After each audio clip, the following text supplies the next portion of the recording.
Harland David Sanders was born on September 9, 1890, in Henryville, Indiana. His early life was marked by struggle. When Harland was just 6 years old, his father suddenly passed away, leaving his mother to care for 3 children alone.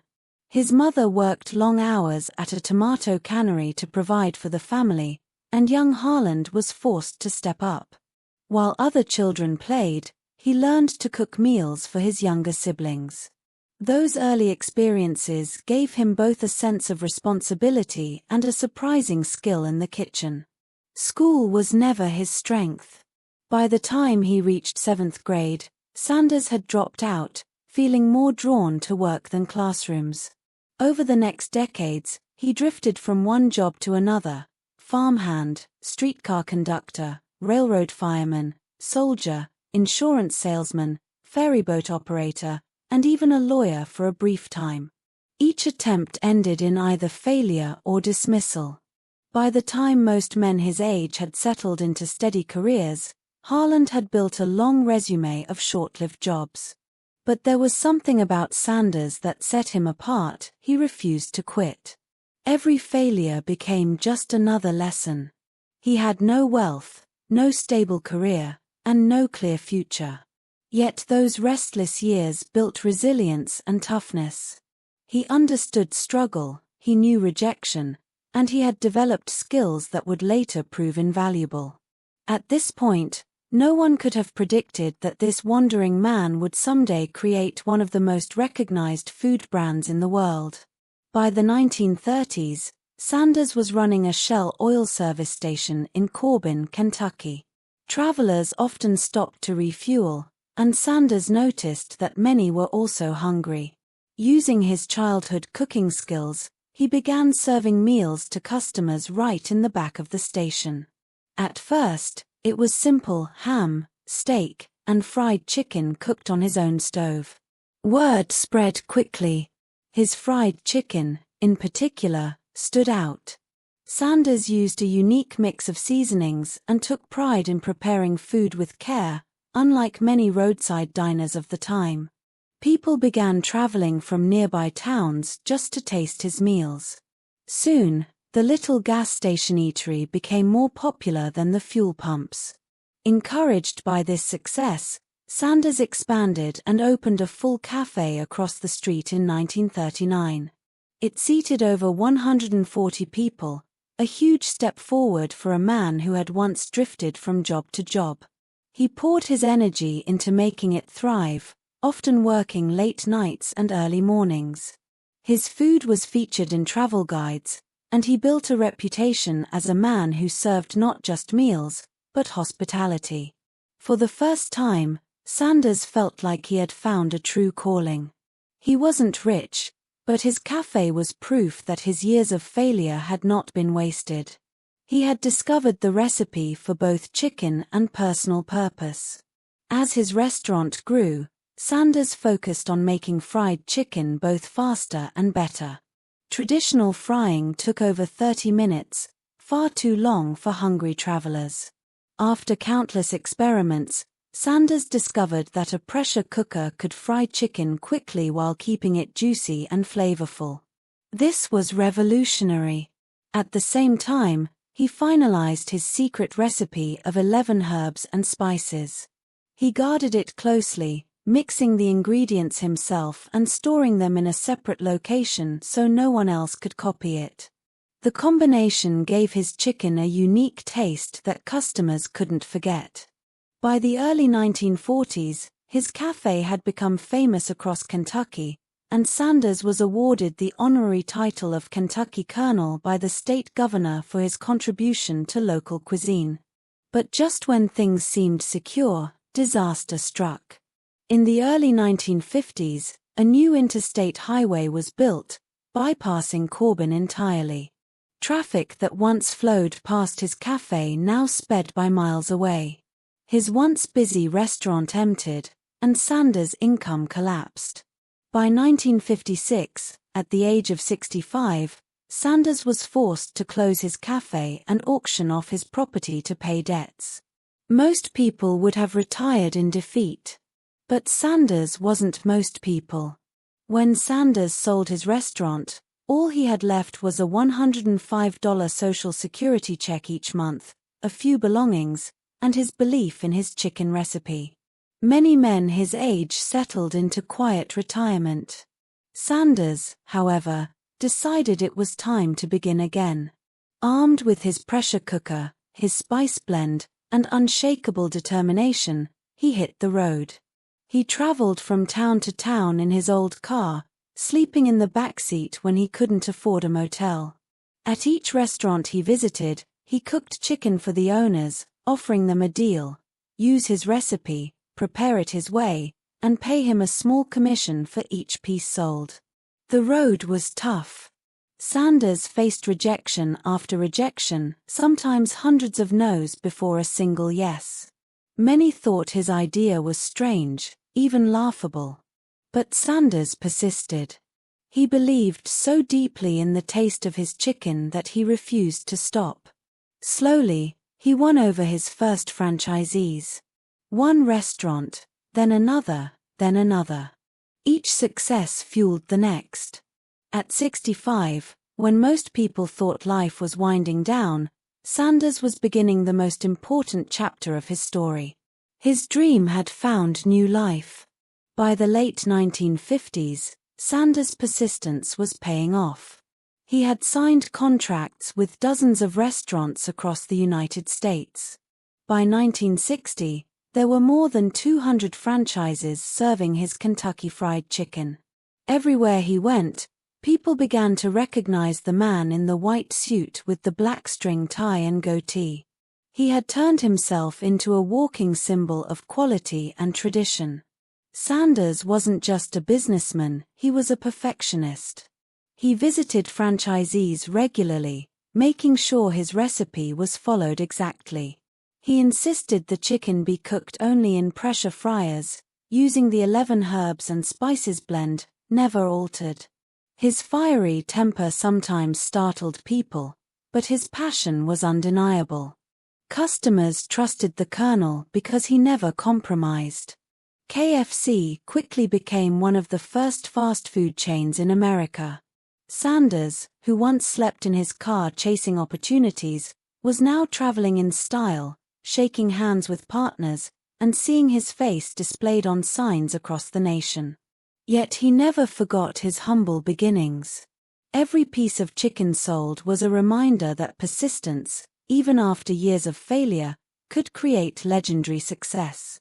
By the early 1960s, Kentucky Fried Chicken had become a household name. Sanders' recipe was no longer just a local favorite, it was spreading across America. His white suit, string tie, and cane turned him into a living symbol. Families trusted his face, believing that if the Colonel stood behind the chicken, it must be good. His brand carried not only flavor but also tradition and pride. In 1964, when Sanders was 73 years old, his business had grown so large that it became difficult for him to manage. He had hundreds of franchisees across the country and offers from investors knocking on his door. After much thought, Sanders decided to sell his company to a group of businessmen led by John Y. Brown and Jack Massey. The deal was worth $2 million at the time, a fortune compared to the $105 Social Security checks he once lived on. But Sanders wasn't ready to walk away completely. As part of the agreement, he remained the brand's ambassador, traveling across the country to promote Kentucky Fried Chicken. He would visit restaurants, greet customers, and appear in commercials. His charm, humor, and fiery personality gave KFC a human touch. The Colonel had become a national celebrity, known not only for his chicken but also for his inspiring story. Sanders' persistence had carried him from poverty to prominence. In just a few years, he had gone from near obscurity at age 65 to being one of the most recognized figures in America. After the sale of KFC, the brand began expanding internationally. By the late 1960s and 1970s, KFC outlets were opening in Canada, Mexico, the United Kingdom, and even as far away as Japan. For many people around the world, Kentucky Fried Chicken became their first taste of American fast food.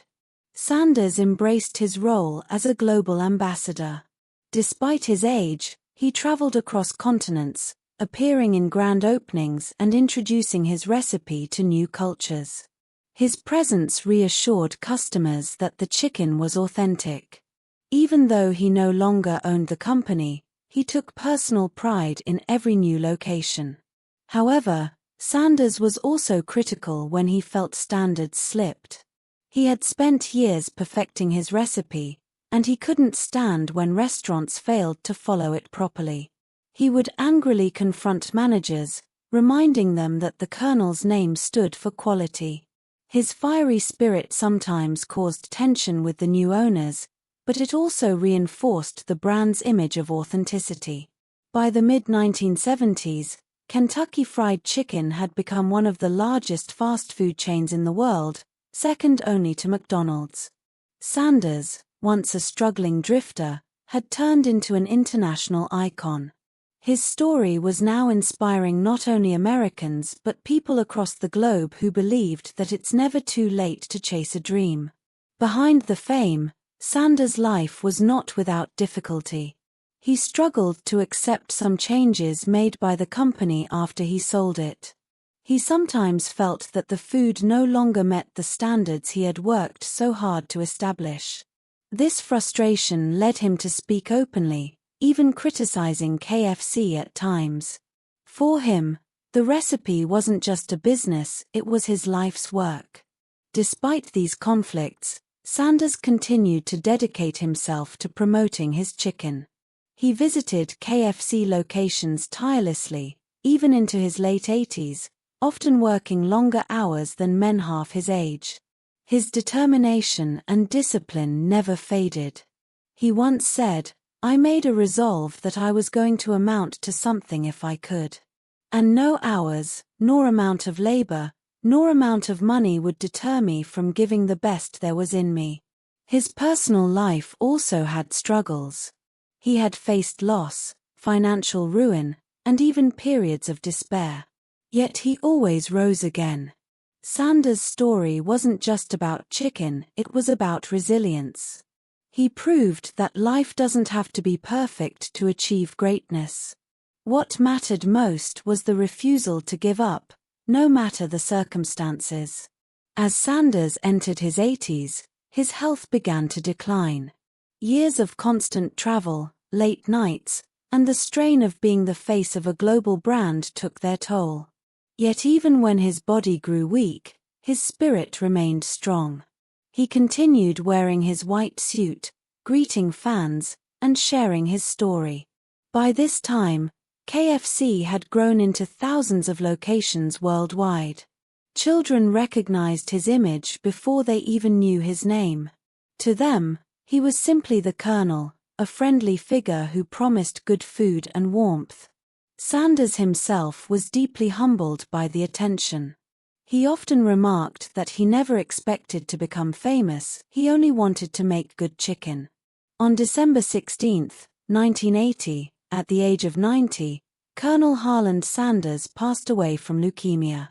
His funeral was attended by thousands, including governors, senators, and business leaders.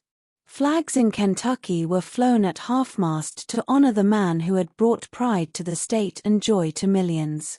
The world had lost not just a businessman, but a symbol of determination and late-blooming success. Today, Colonel Sanders' face is one of the most recognizable brand symbols in the world. Kentucky Fried Chicken operates in more than 150 countries, serving millions of customers every day. His original recipe of 11 herbs and spices remains a closely guarded secret, continuing the tradition he began nearly a century ago. But Sanders' true legacy is not just chicken. His story is a reminder that age is not a barrier to dreams. At 65, when most people think life is winding down, Sanders started over. He faced rejection more than 1,000 times, but he never allowed failure to define him. His persistence, courage, and refusal to quit turned him into a global icon. Colonel Sanders proved that it's never too late to reinvent yourself, never too late to follow your passion, and never too late to succeed. His life teaches us that every setback can be a setup for a greater comeback. More than the taste of his chicken, it is this message that continues to inspire millions around the world.